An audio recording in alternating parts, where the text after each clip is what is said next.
മുസ്ലിം ഉമ്മത്തിന് എന്തൊരു സന്തോഷമാണ്. ഞാൻ എന്റെ മുമ്പിൽ തങ്ങളെ കാണുകയാണ്.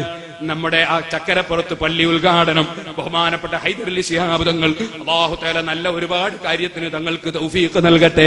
തങ്ങൾ അവറുകളും ഞാനും ഒരേ സ്റ്റേജിൽ പങ്കെടുക്കുന്നു, ഒരേ വിഷയത്തിൽ പങ്കെടുക്കുന്നു.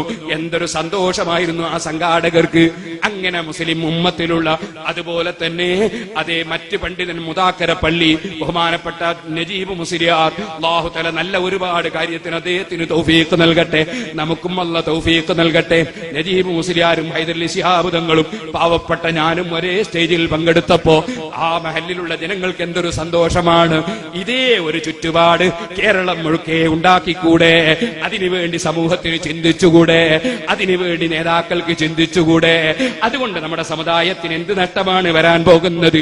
ലാഭമല്ലേ ഉള്ളൂ.